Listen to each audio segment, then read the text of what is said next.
कि जहां पर बेटी के को न्याय नहीं मिला, वहीं लोगों ने महिला अधिकार के लिए भी जो विधेयक आया था उसको भी इन लोगों ने पलटने का काम किया है। सदन चलता है तब तो सदन से नदारद रहते हैं। इधर से बिहार को जंगल राज से निकाल करके वो विकास की राह पर ले आए हैं।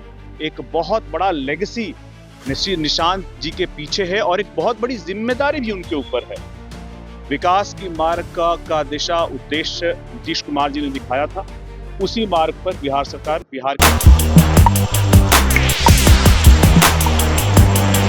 नमस्कार, मेरा नाम है कुणाल और वही सब देख रहे हैं। जमुई से सांसद अरुण भारती चिराग पासवान के जीजा तेजस्वी यादव पर किस तरह से तंज कसते हुए नजर आ रहे हैं। जिस तरह से तेजस्वी यादव बंगाल चुनाव में ममता दीदी के चुनाव प्रचार करने के लिए जा रहे हैं, उस पर जो है अरुण भारती ने क्या कुछ कहा है, पहले सुनिए उनकी पूरी बयान को। तो बंगाल की जनता को भी सोचना चाहिए कि जहां पर बेटी को न्याय नहीं मिला, वहीं लोगों ने महिला अधिकार के लिए भी जो विधेयक आया था उसको भी इन लोगों ने पलटने का काम किया है। ऐसे में उनको याद रखना चाहिए कि जो महिला मुख्यमंत्री महिलाओं को अधिकार देने और न्याय देने में सक्षम नहीं है, अब उन्हें तख्त से उतारकर किसी और को मौका देना चाहिए, एनडीए को मौका देना चाहिए। उनको रहना चाहिए बिहार में, वो घूम रहे हैं बंगाल में। जब सदन होता है तो विपक्ष के नेता के तौर पर उनको बिहार के जनता के मुद्दों को उठाना चाहिए। यहाँ पर नजर नहीं आते हैं, मगर तमिलनाडु में और बंगाल में चुनाव प्रचार करते हुए नजर आते हैं।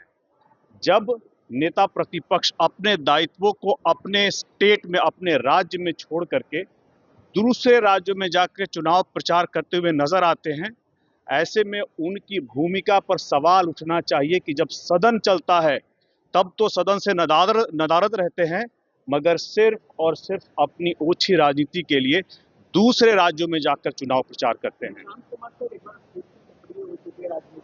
कौन? लगातार यात्रा करेंगे 4 मई से। बिल्कुल स्वागत योग्य कदम है। हमारी पार्टी ने हमेशा निशांत जी का सक्रिय राजनीति में आने का स्वागत किया है।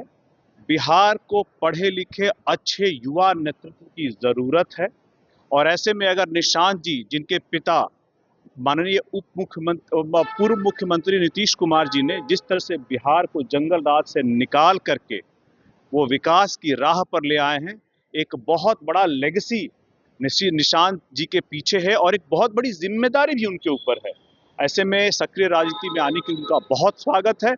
जहां भी लोक जनशक्ति पार्टी की जरूरत, लोक जनशक्ति पार्टी रामविलास की जरूरत पड़ेगी, वो हम लोगों से बात करेंगे, हम लोग उनके साथ खड़े दिखेंगे। मंत्रिमंडल गठन कब तक हो जाएगा? काफी देर हो रहा है। वैसे तो यह विशेषाधिकार माननीय मुख्यमंत्री सम्राट चौधरी जी का है, लेकिन मुझे पूर्ण उम्मीद है कि आने वाले भविष्य में तुरंत ही सरकार इसकी अलग अलग मंत्रालयों का विस्तार किया जाएगा, सरकार का विस्तार किया जाएगा और जो भी संबंधित जिम्मेदारियां हैं वो मंत्रियों में बांट दी जाएंगी और जिस विकास की मार्ग का दिशा उद्देश्य नीतीश कुमार जी ने दिखाया था, उसी मार्ग पर बिहार सरकार बिहार के विकास को लेकर के आगे चलेगी। महागठबंधन के लोग जैसे एक दूसरे को छीटाछीटी करना शुरू कर दिए, क्या लगता है महागठबंधन टूट की तरफ बढ़ना है? देखिए, महागठबंधन में भले ही वो सब इकट्ठे एक साथ आ गए थे, मगर उनमें वैचारिक एकता कहीं नहीं थी। आप ध्यान दीजिए कि बंगाल में, दिल्ली लोकसभा में जब आप बात आती है तो राहुल गांधी जी, ममता बनर्जी जी और जितने भी डीएमके हैं सब साथ नजर आते हैं। लेकिन जैसे ही अलग अलग राज्यों में चुनाव होता है, वहां पर आपसी खटपट आपको देखने को मिलता है। राहुल गांधी जी ने बंगाल जाकर के ममता बनर्जी उनके सरकार पर सवाल उठाए। उसी तरह से आप देख लीजिए डीएमके के अलग अलग जो होते हैं, जितने भी घटक दल हैं, जब उनके राज्य में चुनाव होते हैं तो वहां की सरकार पर सवाल उठाते हैं। तो इनमें वैचारिक एकता नहीं है। ये भले ही मौके की तलाश में एक साथ आए हैं, लेकिन इनमें वैचारिक एकता नहीं है। राज्य को आगे ले जाने की सोच नहीं है और यह सोच नहीं होगी तो आपस में खटपट, आपस में मतभेद बने रहेंगे।